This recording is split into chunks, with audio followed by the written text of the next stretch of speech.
The roaring River Afton didn't care about titles, wealth, or power. It only cared about what it could swallow. On a night when the sky turned black as pitch, a carriage carrying the most important bloodline in England careened off the bridge, vanishing into the icy surge. 2 heirs to a dukedom were gone in seconds, or so the world thought. They didn't know that watching from the reeds, shivering in her rags, was the one woman the town had branded a sinner. She didn't dive in for glory. She dove in because she heard a cry that stopped her heart. But saving those babies wasn't the end of her story. It was the beginning of a scandal that would bring a duke to his knees. The village of Oakhaven was not kind to Evelyn Moore. In the daylight, the villagers would cross the street to avoid her shadow. They whispered behind their hands at the market, tightening their shawls as if her bad luck was contagious. To them, Evelyn was ruined goods, a woman of 24 who had once worked in the great manor on the hill, only to be cast out 3 years ago under a cloud of accusation she had never been able to clear. They said she stole a diamond brooch. They said she was a liar. And because the accuser was the wealthy merchant's daughter, Cynthia Vane, the village believed the lie over the truth. Now, Evelyn lived in a small, draughty cottage at the very edge of the woods, dangerously close to the bend of the River Afton. It was a lonely existence, marked only by the rhythm of her loom and the harsh winds that rattled her window panes. On this particular Tuesday in November, the weather was not merely harsh, it was violent. Rain lashed against the thatched roof like handfuls of gravel. The river, usually a polite silver ribbon, had swollen into a brown, churning beast. It roared so loudly that the floorboards beneath Evelyn's feet vibrated. She sat by her meagre fire, mending a torn shawl. Her hands were rough from hard labor, her hair, a deep, burnished chestnut, pulled back in a severe knot. She was beautiful, though few looked closely enough to see it anymore. Her eyes, the color of storm clouds, held a resilience forged in fire.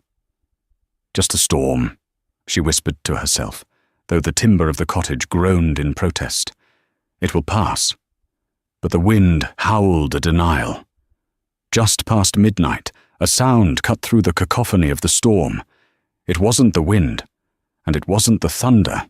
It was the terrifying, distinctive splintering of wood and the scream of a horse. Evelyn dropped her needle. She knew that sound. It came from the old stone bridge, a mile up the road but visible from her clearing.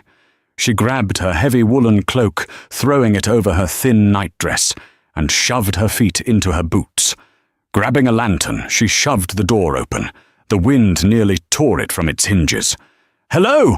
she screamed into the dark, but the rain swallowed her voice. She ran toward the riverbank. The mud sucked at her boots, threatening to pull her down, but she scrambled over the slick rocks.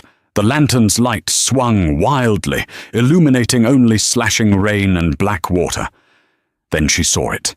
50 yards downstream, caught against a fallen oak tree that jutted into the raging current, was the wreckage of a black carriage. It was submerged halfway, the water rushing over the roof. The driver was nowhere to be seen. The horses had likely broken free or been swept away. Evelyn froze. The current there was lethal. To go in was suicide. Then she heard it. A sound so faint it might have been a trick of the wind. Wah! It was the thin, terrified wail of an infant. Evelyn didn't think.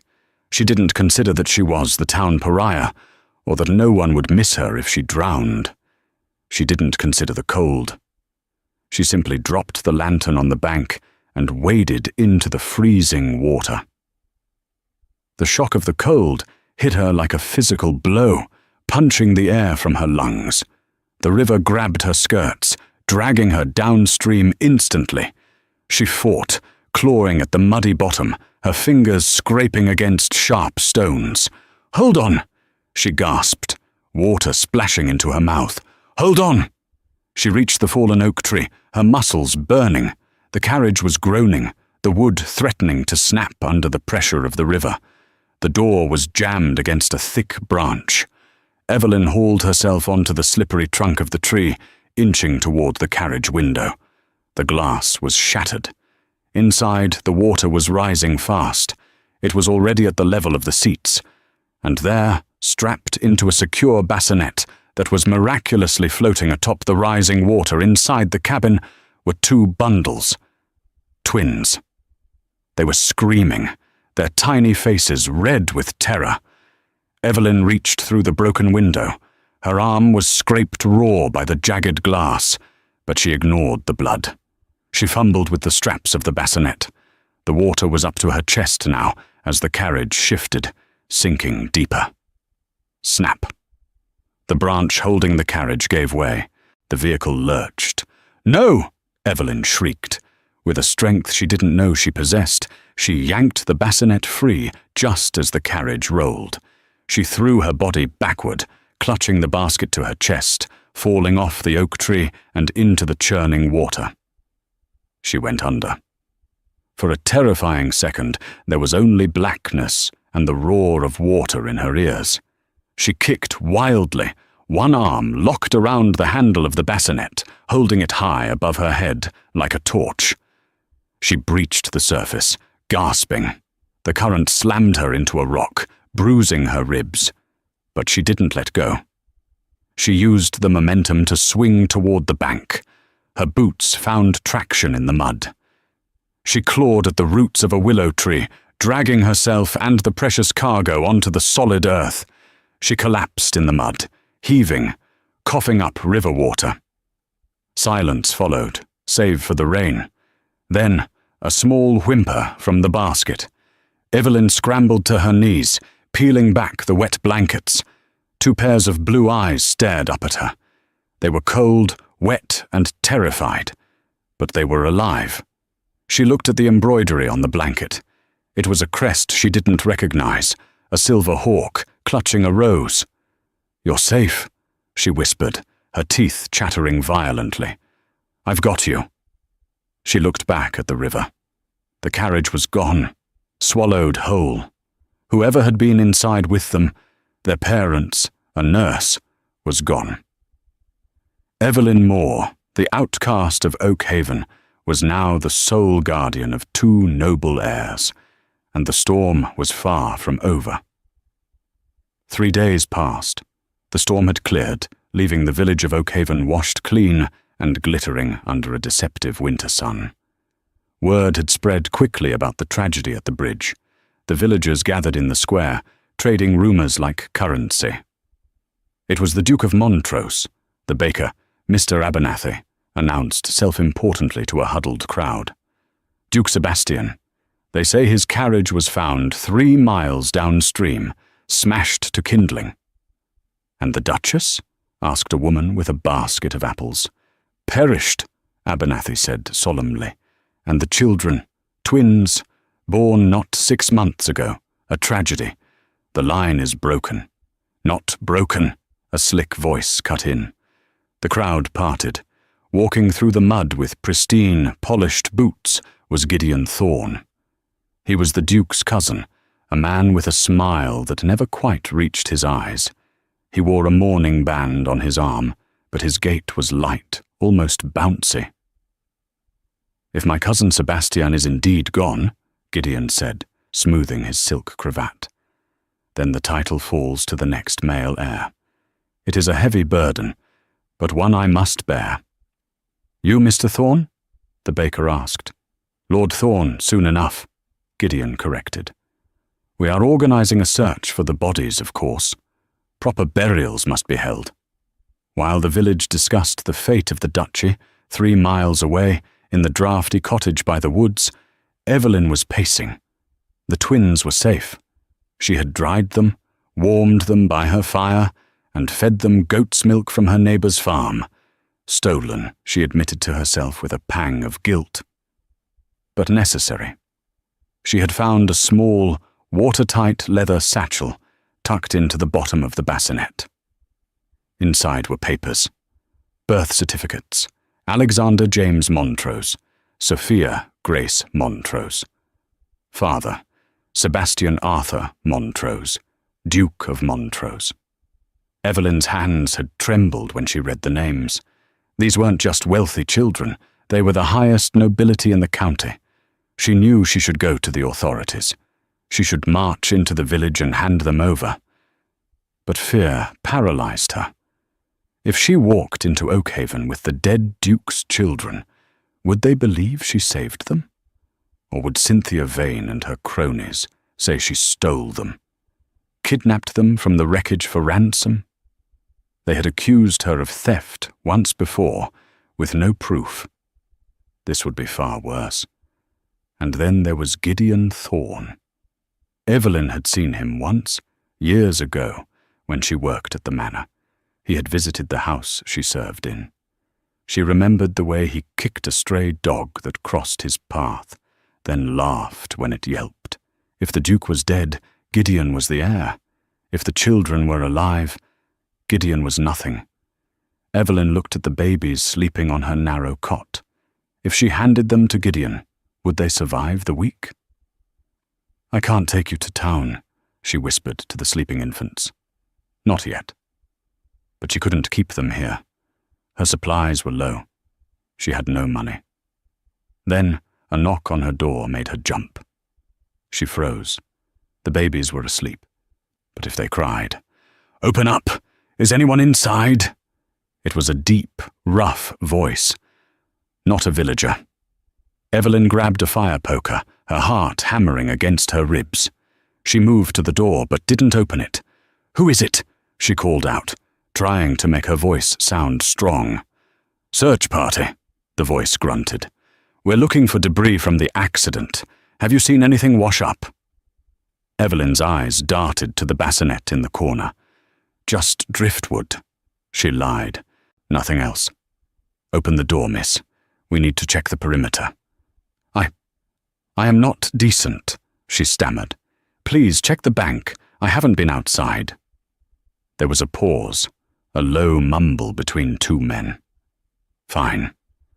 But if you find anything, gold, jewelry, bodies, you bring it to the magistrate, or to Mr. Gideon Thorne. He's paying a handsome reward for confirmation of the deaths. Confirmation of the deaths, not hope for survival." As their footsteps faded, Evelyn made a decision. She couldn't stay here. It was only a matter of time before they came back. She needed to get the children to safety. But where? There was only one place. The ducal estate of Montrose Hall was 20 miles away. If the Duke was dead, perhaps his mother, the Dowager Duchess, was there. She was known to be a formidable woman, terrified of no one. Evelyn packed a bag.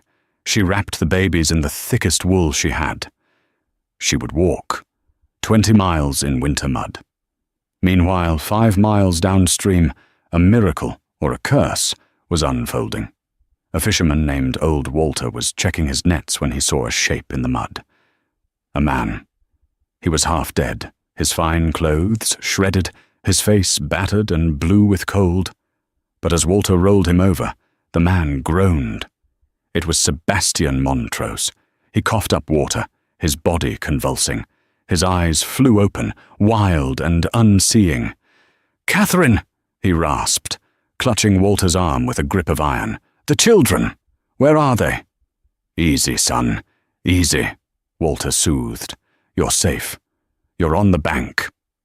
Sebastian tried to stand, but his leg was shattered.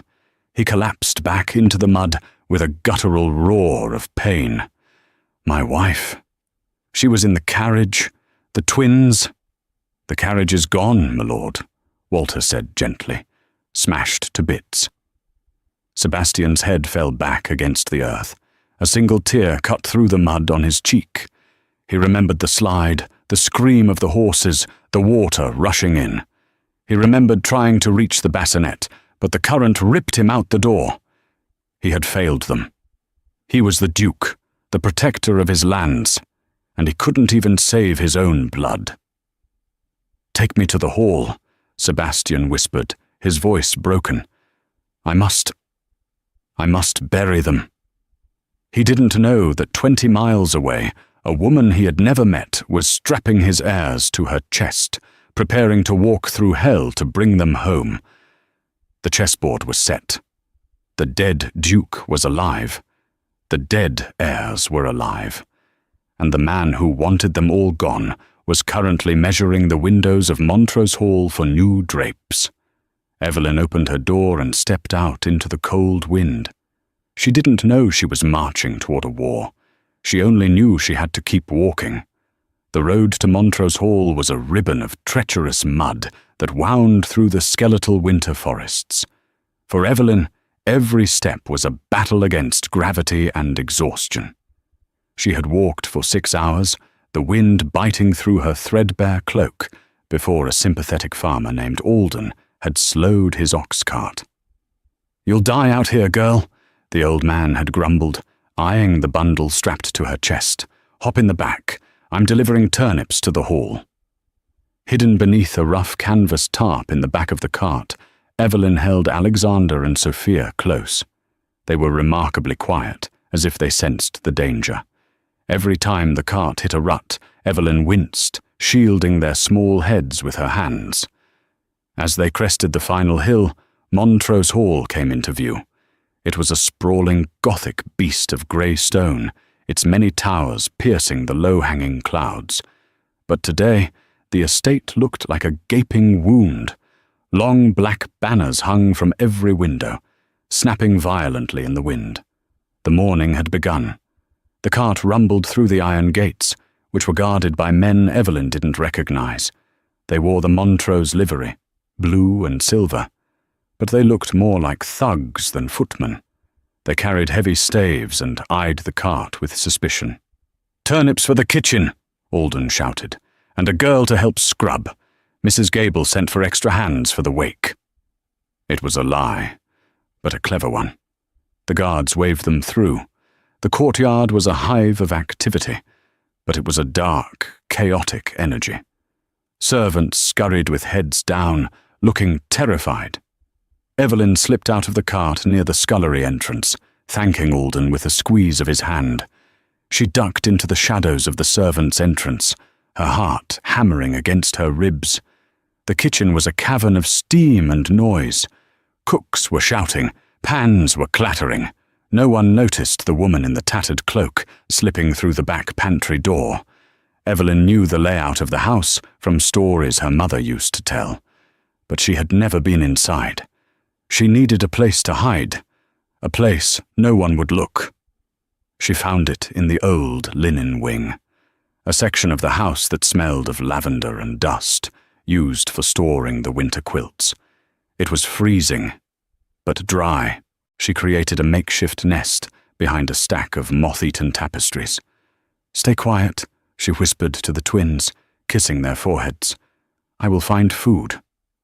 Leaving the babies was the hardest thing she had ever done, but hunger was a tangible threat. She crept into the hallway, smoothing her dress, trying to look like she belonged. She hadn't gone 10 paces when a door slammed open down the corridor. Gideon walked out. He was even more terrifying up close. He wore a suit of midnight blue velvet, cut to perfection, but his face was flushed with wine and triumph. He was speaking to a tall, severe-looking man, the estate steward. "Burn the portraits in the East Gallery," Gideon was saying, his voice casual. "I never liked Sebastian's eyes watching me, and commission a new one, of me, for the main hall." "But sir," the steward stammered, "the Duke has only been missing 3 days. The Dowager is old and confused," Gideon snapped, spinning on his heel. "And Sebastian is fish food. I am the Duke now. Do as I say, or I'll have you thrown out in the snow with the rest of the loyalists." Evelyn pressed herself into a servant's alcove, holding her breath. Gideon stopped. He sniffed the air, looking around. "Who is there?" Evelyn's blood ran cold. "Just a maid, sir," she squeaked, stepping out with her head bowed low, scrubbing at an imaginary spot on the wall with her sleeve. Polishing the sconces, Gideon looked her over. His eyes were predatory, lingering on her figure before dismissing her as insignificant. Work faster. The guests arrive for the memorial tomorrow. I want this house to shine for my ascension. He stalked away. Evelyn waited until his footsteps faded before letting out a shaky breath. He wasn't just grieving. He was erasing Sebastian. He was purging the house of anyone loyal to the true Duke. She returned to the linen room, her hands trembling. She had the rightful heirs sleeping on a pile of rags, while the man who wanted them dead was ordering his own portrait painted downstairs. She needed an ally. But who? Later that evening, while scavenging for bread in the pantry, she ran into Mrs. Gable, the head housekeeper. Mrs. Gable was a woman made of sharp angles and iron-grey hair, known for her strictness. She caught Evelyn stealing a loaf of bread. "Thief!" Mrs. Gable hissed, grabbing Evelyn's wrist. "I'll have you whipped." "Please!" Evelyn begged, not pulling away. "I'm not stealing for me. It's for the babies." Mrs. Gable paused. "Babies? There are no babies in this house. The heirs are dead." Evelyn looked into the woman's eyes. She saw exhaustion there, and grief. Mrs. Gable had served the Montrose family for 40 years. "They aren't dead," Evelyn whispered. Mrs. Gable went still. "What did you say?" "I pulled them from the river. I have them. Upstairs. Hidden." The housekeeper's face drained of colour. She looked at the door, then back at Evelyn. "Show me." When Mrs. Gable saw the twins sleeping in the linen closet, she didn't weep. She didn't scream. She fell to her knees, trembling, and touched the hem of the blanket with the silver hawk crest. "Master Alexander," she choked out. "Miss Sophia." She looked up at Evelyn, tears streaming down her face. "You saved them. You saved the line." "Gideon thinks they are dead," Evelyn said urgently. "If he finds them, he will kill them," Mrs. Gable finished, her voice hardening. "He has already fired half the staff. He brings in his own men. Mercenaries. What do we do?" Mrs. Gable stood up, wiping her face. The iron was back in her spine. "We hide them, in plain sight. The nursery is empty, locked up. Gideon won't go there. He hates children. I have the key. We move them tonight." "And me?" Evelyn asked. "You are the new wet nurse," Mrs. Gable decided. "I will forge the papers. You are a widow from the Highlands. You keep your head down, and you trust no one but me." Evelyn nodded. She had an ally. But they were living in the lion's den, and the lion was hungry. The memorial service was a farce. The great hall was filled with the county's elite, lords, earls, and wealthy merchants, all dressed in black, drinking Gideon's wine and whispering about how tragic it was, and how fortunate it was that Gideon was there to take over. Evelyn watched from the upper gallery, hidden in the shadows. She held Sophia in her arms, rocking her gently. It was surreal to watch a funeral for children she was currently holding. Gideon stood at the front of the room, near an empty casket that was purely symbolic. He was giving a speech about duty and burden. He was a good actor. He squeezed out a tear at the perfect moment. Suddenly, the heavy oak doors at the back of the hall banged open. The wind from the storm outside swirled into the room, extinguishing half the candles. The crowd gasped and turned. Standing in the doorway, supported by old Walter and a young stable boy, was a figure that looked like it had crawled out of a grave. He was covered in mud. His left leg was dragged behind him, wrapped in bloody rags. His face was a map of bruises, his dark hair matted with river silt, but his eyes, burning with a feverish blue intensity, were unmistakable. Sebastian Montrose. A scream rang out from the front row. A glass shattered. Gideon froze on the podium. His face went from false grief to genuine horror in a heartbeat. He looked like he was seeing a ghost. "Gideon!" Sebastian rasped. His voice was weak, but it carried through the silent hall. "Why is there a casket?" Gideon recovered first. He was a master of deceit. He rushed down the steps, not to embrace his cousin, but to intercept him. "Sebastian!" Gideon cried, his voice pitching high with feigned relief. "My God, a miracle! We thought you were lost. The carriage, the river." He reached Sebastian and threw his arms around him, effectively pinning Sebastian's arms to his sides. "The children!" Sebastian choked out, trying to push Gideon away. "Did you find them?" Gideon pulled back, his face assuming a mask of tragic sorrow. He placed a hand on Sebastian's shoulder, heavy and controlling. "Sebastian, you are in shock. You are injured." "Where are they?" Sebastian roared, though it came out as a broken cough. "They are gone, cousin," Gideon lied, loud enough for the room to hear. "The river took them.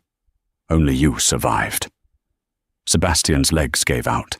He collapsed, his grief compounding his physical injuries. The crowd murmured in sympathy.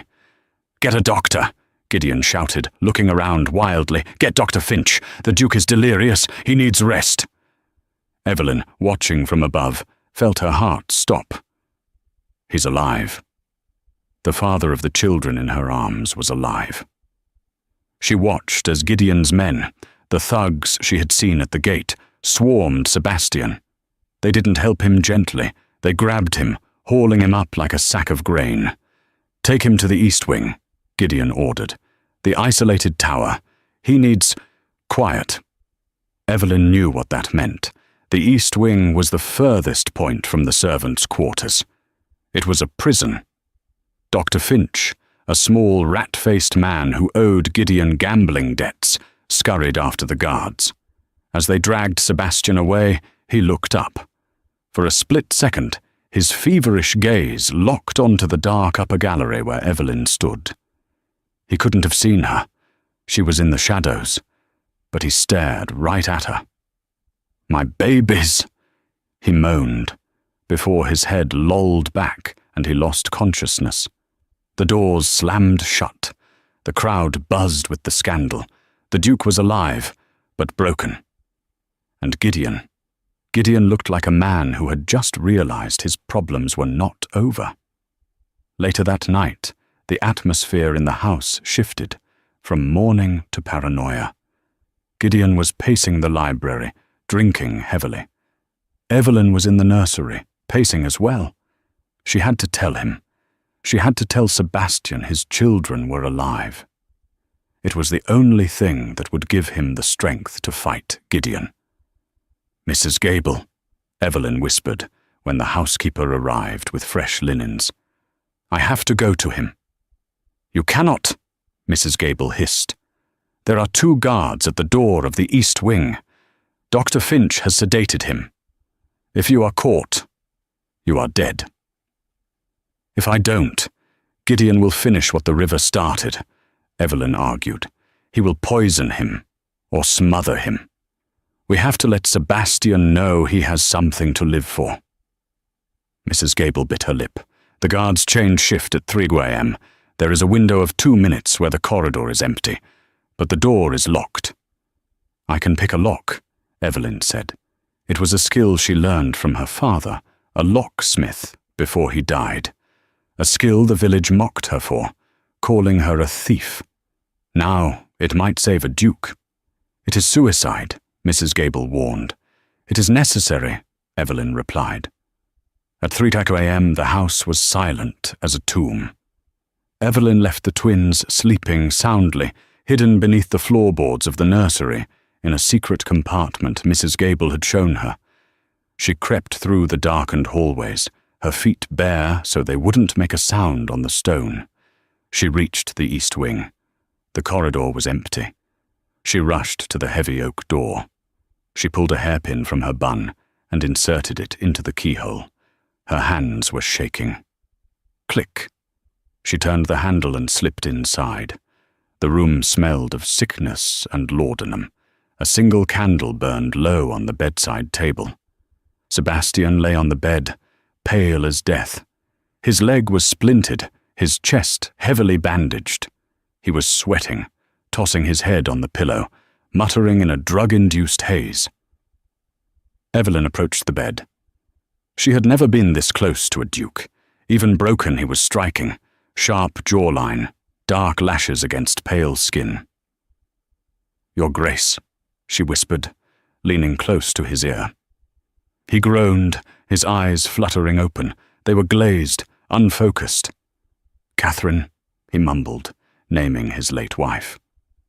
"No," Evelyn said softly. "Listen to me. You must wake up. You must fight." "Gone," he whispered. "All gone." Evelyn took his hand. It was burning hot. She squeezed it hard. "They are not gone," she hissed. "Alexander and Sophia, they are alive. I have them." Sebastian went still. His eyes widened, fighting through the fog of the drugs. He focused on her face, really saw her for the first time. The scar on her chin, the storm-grey eyes. Who are you?" "I am the woman who pulled them from the river," Evelyn said. "They are here, in this house. But Gideon wants them dead, and he wants you dead. You have to get up, Sebastian. You have to fight for them." Sebastian's grip on her hand tightened, crushing her fingers. A spark of life, of fury, returned to his eyes. "Alive?" he rasped. "Alive," she promised. Suddenly the handle of the door turned. Evelyn's eyes went wide. She dove under the massive four-poster bed, just as the door creaked open. Boots stepped into the room, polished, expensive boots. "Is he still out?" Gideon's voice asked. "Completely," Dr. Finch replied. "I gave him enough laudanum to kill a horse. He won't wake up until tomorrow, if he wakes up at all." "Good," Gideon said, walking to the side of the bed. Evelyn could see his boots inches from her nose. "Because tomorrow there will be a tragic complication with his injuries, a fever, a seizure, and then the Montrose line ends for good." Evelyn clamped a hand over her mouth to stop her scream. She was trapped under the bed with the man plotting the murder, while the intended victim lay helplessly above her. The air beneath the bed was thick with dust and the metallic scent of terror. Evelyn pressed her hand over her mouth, so hard her lips turned white. Above her, the mattress creaked as Gideon leaned over his cousin. "It's a pity, really," Gideon murmured, his voice dripping with a false, oily sympathy that made Evelyn's skin crawl. "I always liked you, Sebastian. But you simply have too much conscience. You would have investigated the carriage accident. You would have asked why the axle snapped on a flat road, and I couldn't have that." Evelyn's eyes widened in the dark. Confession. It wasn't an accident. It was murder. "Sleep well, cousin," Gideon whispered. "Dr. Finch will return in the morning to declare the fever has taken you." The boots turned and walked away. The heavy oak door clicked shut, followed by the grinding sound of the key in the lock. Evelyn didn't move for a full minute, waiting for her heart to stop hammering against her ribs. Slowly, she rolled out from under the bed, gasping for air as if she had been underwater. She scrambled to her feet and looked at Sebastian. He was awake. His eyes were wide, staring at the ceiling, burning with a cold, terrifying fury. He had heard every word. "Did you hear him?" Sebastian rasped, his voice sounding like grinding stones. He killed Catherine. He killed my children." "He tried," Evelyn corrected fiercely, grabbing a wet cloth from the basin and dabbing his sweating forehead. "But he failed with the twins, and he will fail with you, but only if you do exactly what I say." Sebastian turned his head to look at her. The drug was still clouding his vision, but the rage was burning through it. "Who are you?" he asked again. "Why do you risk your life for a ghost?" "My name is Evelyn," she said, her hand steady as she checked his bandages. "And I am not doing this for a ghost. I am doing it for 2 babies who need their father."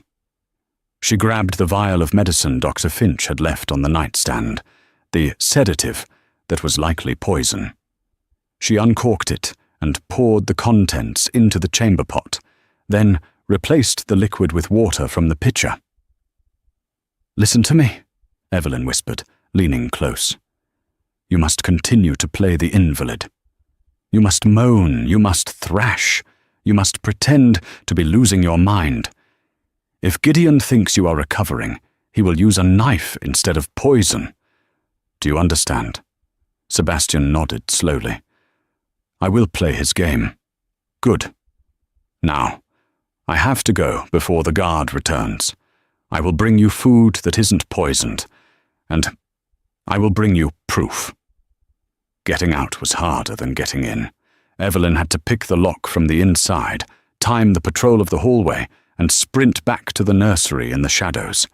When she finally collapsed onto her cot, Mrs. Gable was awake, holding a crying Sophia. "You were gone too long," the housekeeper hissed. "I thought they had taken you." "He knows," Evelyn panted. "Sebastian knows Gideon sabotaged the carriage. We are not just hiding anymore, Mrs. Gable. We are at war." The next 3 days were a masterclass in deception. Evelyn, posing as the widow Mrs. Kincaid, took over the duties of the nursery, claiming she was preparing it for future generations at Gideon's request. It gave her an excuse to be in the house. Every night, under the cover of darkness, she utilized the servants' passages, narrow, cobweb-filled tunnels behind the walls that the nobility pretended didn't exist, to sneak into the east wing. On the 3rd night, she brought the package. Sebastian was sitting up in bed, looking stronger, but still pale. He had been spitting out Dr. Finch's medicine into a handkerchief whenever the doctor turned his back. "Is it safe?" he asked immediately as Evelyn slid through the hidden panel in the wall. "The guards are drunk downstairs. Gideon is celebrating his upcoming investiture," Evelyn said. She unwrapped the bundle in her arms. It was Alexander. The moment Sebastian saw his son, the mask of the hardened, vengeful duke shattered. He made a sound, a raw, wounded noise, and reached out with trembling arms. Evelyn placed the baby gently on his chest. Alexander, recognizing the scent, or perhaps the heartbeat, cooed softly and grabbed Sebastian's finger. Tears streamed down the duke's bruised face, soaking into the bandages. He buried his face in the baby's soft stomach, sobbing silently so as not to alert the guards. "I thought I lost you," he whispered brokenly.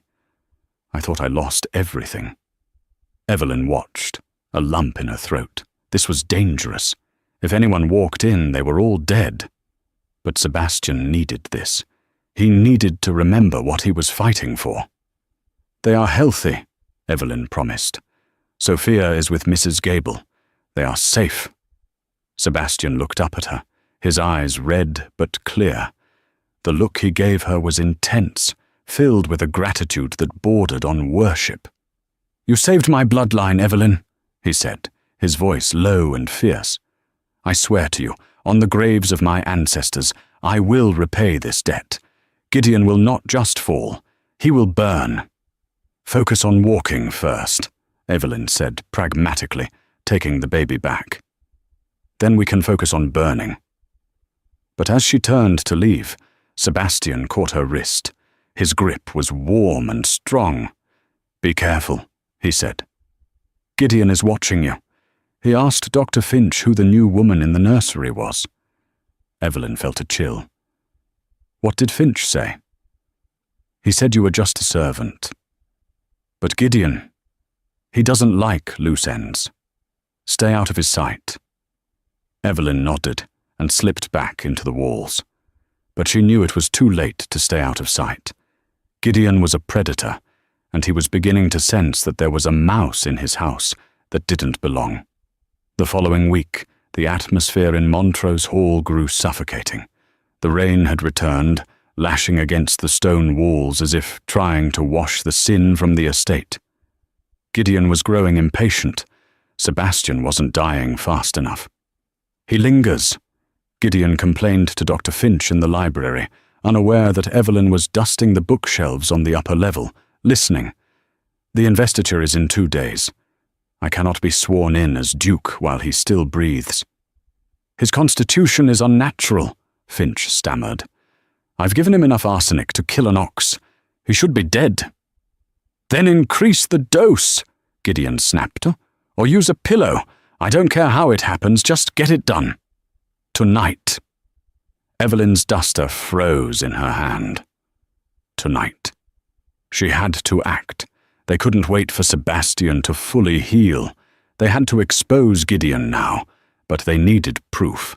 A confession in a bedroom wasn't enough for the magistrate. They needed paper. She knew Gideon kept his private correspondence in a locked rosewood desk in the study. She had seen him hide a key inside a hollowed-out book on the mantelpiece, The History of Oakhaven. She waited until Gideon left to hunt.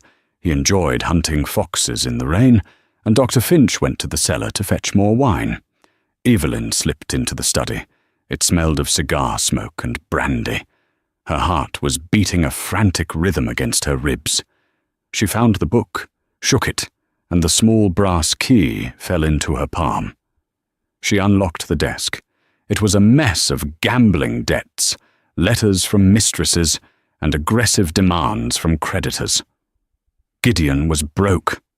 That was his motive. She dug deeper, finding a false bottom in the drawer. Inside was a single letter, dated 2 days before the accident. It was addressed to a man named Blackwood, a notorious mercenary known for fixing problems for the nobility. The carriage departs at dusk. The axle on the rear left wheel must be weakened. Ensure no survivors. Payment upon the funeral. It was signed with Gideon's seal. "Got you," Evelyn whispered, clutching the letter. This was the smoking gun. She turned to leave, shoving the letter into her bodice. "I wouldn't do that if I were you." Evelyn spun around. Gideon was standing in the doorway. He wasn't hunting. He was dripping wet, holding a riding crop, and smiling a smile that didn't reach his eyes. "I knew I recognized you," he said softly, stepping into the room and closing the door behind him. "The little thief from the village. Evelyn, isn't it? The one who stole the diamond brooch." "I didn't steal it," Evelyn said, her voice shaking but her chin high. "And I didn't steal this. I found it." "And what do you plan to do with it?" Gideon asked, tapping the riding crop against his leg. "Run to the magistrate. He drinks my wine. Run to the sheriff. He owes me money." He took a step closer. "You're a clever girl, Evelyn. Too clever. I wondered why the widow in the nursery had such soft hands. I wondered why my cousin refused to die." He lunged. Evelyn dodged, scrambling over a leather armchair. She made for the window, but Gideon was faster. He grabbed her by the hair, yanking her back. "Let me go!" she screamed, clawing at his face. "You have the letter!" Gideon snarled, pinning her against the desk. "And I suspect you know more than you're saying. Where are the brats? Did the river take them, or did you?" Evelyn spat in his face. Gideon wiped the saliva away calmly, then raised the riding crop. "I can make you talk, and then I will kill you, and then I will go upstairs and finish my cousin myself." Crash. The library door didn't just open, it splintered inward. Gideon spun around, dropping Evelyn. Standing in the doorway was not a guard. It was Sebastian. He was leaning heavily on a crutch, his face pale and sweating, but he was upright, and in his hand he held a heavy antique pistol he had taken from the wall of his bedroom. "Get away from her," Sebastian said. His voice was quiet, deadly calm. Cousin! Gideon laughed, though it sounded hysterical. You're out of bed. A miracle. Put the gun down, Sebastian. You're delirious. I have never been more sane, Sebastian said, limping forward. The pain must have been excruciating, but he didn't falter. I heard you, Gideon. I heard your order to Finch, and now I see you attacking a woman. She is a thief, Gideon shouted, pointing at Evelyn. She has stolen family papers. She has evidence of your treason, Sebastian corrected. Evelyn, come here. Evelyn scrambled away from Gideon, rushing to Sebastian's side. She pulled the letter from her dress and handed it to the Duke. Sebastian glanced at the letter, his jaw tightening. Payment for my murder. You are a fool, Gideon. You put it in writing. Gideon's face twisted. The mask of the gentleman fell away, revealing the desperate, cornered rat beneath. You can't prove that's real, Gideon sneered. And even if you do, who will believe you? You're a cripple. Your heirs are dead. The line ends with you. I just have to wait. My heirs are not dead, Sebastian said clearly. Gideon froze. What? Mrs. Gable! Sebastian shouted. The door to the servants' corridor opened. Mrs. Gable walked in, her head held high. In her arms, she held Alexander. Behind her, a young maid held Sophia. The babies were dressed in clean white linen, looking like the little princes and princesses they were. Gideon stared. His face went grey. Impossible. I saw the carriage. You saw what you wanted to see, Sebastian said, raising the pistol. My children are alive. My witness is here, and you, cousin, are finished. Gideon looked at the gun, then at the window. He calculated the distance. You won't shoot me, Gideon scoffed, regaining a shred of arrogance. You're a duke. You don't commit murder in your own library. It's untidy. I am not just a duke, Sebastian said, cocking the hammer of the pistol. I am a father, and you touched my family. Gideon moved. He didn't lunge at Sebastian. He lunged at Evelyn, pulling a small dagger from his boot. He meant to use her as a human shield. No! Sebastian roared. He fired. The shot was deafening in the enclosed space. The bullet didn't hit Gideon in the heart. Sebastian's aim was thrown off by his injury, but it shattered Gideon's shoulder. Gideon screamed, spinning around and dropping the knife. He fell to the floor, clutching his bleeding arm, wailing like a child. Silence descended on the room, broken only by the wail of the babies, startled by the noise. Evelyn looked at Sebastian. He was swaying, his strength finally failing him. He dropped the gun and collapsed. "Sebastian!" she cried, catching him before he hit the floor.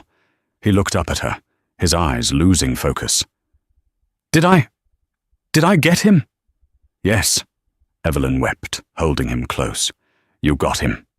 It's over." But as the guards, loyal guards that Mrs. Gable had finally managed to summon from the village, rushed into the room to arrest the screaming Gideon, Evelyn looked at the Duke's pale face. He had pushed himself too far. His fever was spiking. The wound on his leg had reopened, bleeding through the bandages. The villain was defeated, but the hero was fading fast. And the trial of public opinion, the scandal of a duke saved by a thief, and the resurrection of dead heirs, was only just beginning. Winter finally broke, surrendering to the pale, hopeful light of early spring. The snow melted into the earth, feeding the very river that had once tried to devour the Montrose line. For weeks, Montrose Hall had been a fortress of healing. Sebastian's leg had knitted together, leaving him with a cane and a slight limp that only added to his imposing presence. Gideon Thorne was gone, stripped of his rank and rotting in a debtor's prison in London, awaiting trial for attempted murder. But for Evelyn, the end of winter meant the end of her purpose. She stood in the nursery, folding the tiny linen shirts she had mended for Alexander and Sophia. The twins were gurgling in their cribs, safe, fat, and happy. They didn't need a savior anymore. They had their father, and soon Sebastian would hire a proper governess, a woman of breeding and education. Evelyn was just a weaver with a stained reputation. She had packed her meager bag. She intended to slip away before the household fully woke up. She walked to the cribs, placing a soft kiss on each sleeping forehead. "Be good," she whispered, her throat tight. "Grow strong." She turned to the door, wiping a traitorous tear from her cheek. "Going somewhere?" Evelyn gasped and spun around. Sebastian was standing in the doorway. He wasn't wearing his sleeping robes. He was dressed in his full formal regalia, a coat of deep forest green, gold buttons shining, his boots polished to a mirror shine. He leaned on his cane, watching her with an intensity that made her knees weak.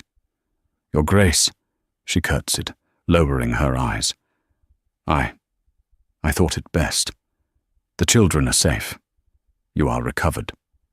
My work is done." "Your work is done?" Sebastian repeated, stepping into the room. "You saved my life. You saved my children. You saved my house from a viper. And you think that is work you can just walk away from?" "I am a scandal, Sebastian," she said, using his name for the first time, without a title, a slip of her tongue caused by emotion. "The village still calls me a thief. If I stay, I tarnish your name. The Duke of Montrose cannot harbor a woman like me." Sebastian's expression darkened, but not with anger at her. "Get your cloak," he ordered. "Where are we going?" "To correct a mistake." An hour later, the Duke's carriage, a new one, reinforced and guarded by 4 outriders, rolled into the village square of Oakhaven. The town was busy. It was market day. When the carriage stopped, silence rippled through the crowd. Everyone watched to see who would emerge. The footman opened the door. Sebastian stepped out first, leaning on his cane. He looked every inch the lord of the land. He turned and offered his hand to someone inside. Evelyn hesitated, but looking into his blue eyes, she found her courage. She placed her hand in his. She stepped out into the sunlight. A murmur went through the crowd. The thief? With the Duke? Sebastian didn't let go of her hand. He walked her straight to the center of the square, where the magistrate was buying grain. He stopped in front of Cynthia Vane, the merchant's daughter who had ruined Evelyn's life 3 years ago. Cynthia turned pale. "Your Grace," she stammered, dropping into a clumsy curtsy. "We are honored." "Are you?" Sebastian's voice boomed across the square. "Because I am not honored. I am disgusted." He turned to the crowd. 3 years ago, this woman, he gestured to Evelyn, was accused of stealing a diamond brooch from the Vane household. She was cast out. She was starved. She was treated like a leper. Sebastian reached into his pocket and pulled out a piece of paper. "This is a confession from Gideon Thorne's personal effects. It seems he had many dealings with the Vane family, including the purchase of a certain diamond brooch to pay for his gambling debts. Cynthia gave it to him willingly, then blamed her maid to cover her indiscretion." The crowd gasped. Cynthia Vane looked ready to faint. "Evelyn Moore is not a thief," Sebastian declared, his voice ringing with authority. "She is the savior of the House of Montrose. She is the bravest woman I have ever known, and anyone who disrespects her disrespects me." He turned to Evelyn, ignoring the stunned crowd. He dropped his cane. It clattered on the cobblestones. Slowly, painfully, the Duke of Montrose lowered himself to one knee in the mud of the market square. "Evelyn," he said, taking both her rough, work-worn hands in his. "You faced a raging river for me. You faced a murderer for me. You brought my world back from the dead. I cannot rule this land without your strength. I cannot raise my children without your heart, and I cannot live another day without your love." Evelyn was weeping openly now, her hands trembling in his.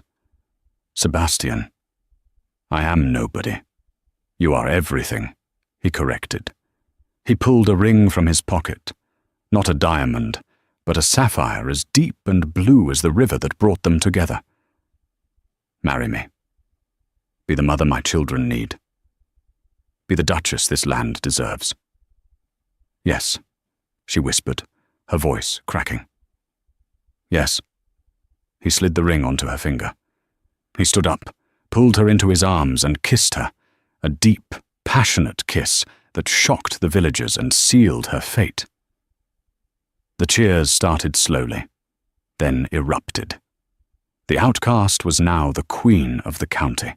Evelyn looked over Sebastian's shoulder at the river in the distance. It was calm now. She had gone into the water a sinner, and she had emerged a savior. The storm was over.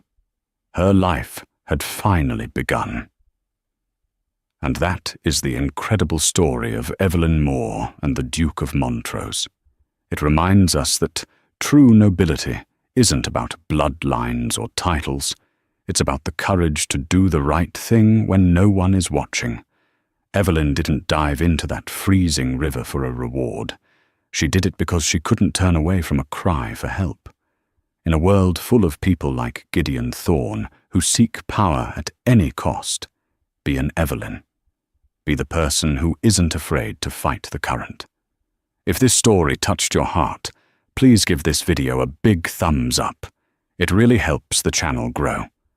Don't forget to hit that subscribe button and ring the notification bell so you never miss a daily dose of drama, romance, and karma. And tell me in the comments, would you have jumped into the river that night? I'll see you in the next story.